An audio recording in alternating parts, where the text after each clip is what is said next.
Hi, I'm Malcolm Daly, founder of Trango. I started the company in 1991 to bring cool and innovative climbing gear to the market. Today, I want to show you how to use the max cams.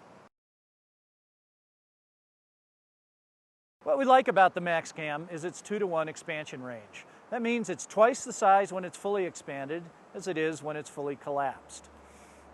It does this by using a trio of axles with the outer two axles mounted on the inner cam lobes so that they move in relative motion to each other.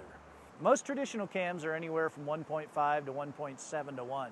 So we've got a lot more expansion range in a max cam than any other cam on the market. The benefits of that extra expansion range are many. First, you can carry fewer cams. 2, the cams you do have will fit in more places.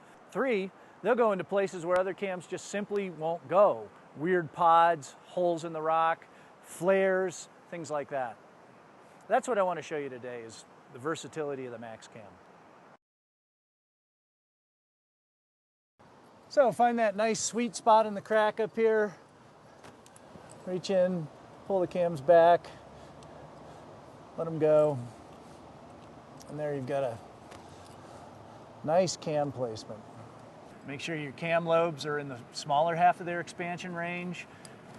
And then wiggle the cam a little bit. See what happens when it walks and rotates. Okay, that's probably about the kind of use that a rope pull would put on it when you're leading past it. And then with a max cam, extend that sling, and then you have a lot more play with the rope. Now watch this. You know, that was a pretty good hand size, but the max cam here will go all the way down to tight hands. The number 3 max cam will go all the way from tight hands, you can see it there, up to, so what we got here, that's a fist size. Now that's not a good placement because those cams are expanded too much, but you could put it back in there and we'd have a lot better placement. So that's nice. Now all those benefits don't come without a few warnings. The max cam, because of its triple axle, is a little less stable when it's placed. So you need to be very sure that you extend the runner, you use a long shoulder sling on it, that you prevent the max cam from walking at all costs. We, like all the other cam manufacturers, recommend placing the max cam only in the smaller half of its expansion range. Pay attention to that. Now let me show you a couple of things to watch out for, and this goes for any cam, but I really want you to watch out for it here. You need to make sure that all of your cam lobes are engaged with the rock.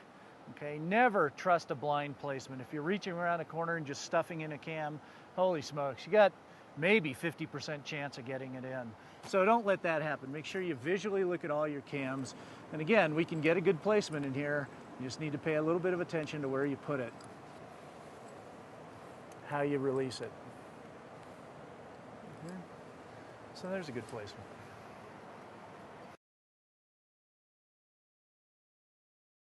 So here's a cool placement, and we take advantage of features like this all the time. It's a closed off kind of pod in the crack. Put your cam right up near the end of it. This works with any kind of cam, by the way.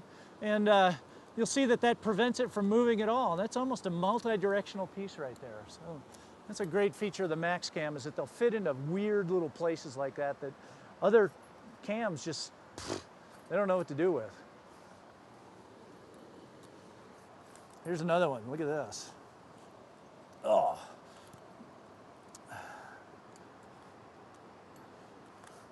Now, that's not an ideal placement because you know, the stem isn't really aligned with the direction of pull very well, but it's strong and it would probably hold a pretty solid fall. Might damage the stem though, and that's something you need to take care of your cams and watch out for. So just a couple other placements. Here's another one of those little Bombay pod areas, and you can put that max cam in there. This is a number 1, and you know, look, when it wiggles, it doesn't go anywhere. It stays in a stable. It moves like a cam will move, but it stays in a fairly stable place. Okay, up higher here. That's a good little placement there, and then of course a classic, just straightforward placement here. So there you go. Be sure to practice all of this stuff in a safe location, either on a top rope, on the ground, or even better, do an aid pitch with a set of max cams. There's just no substitute for weighting every piece and seeing what happens to them. So, thanks for watching. Have a lot of fun climbing, and please be safe.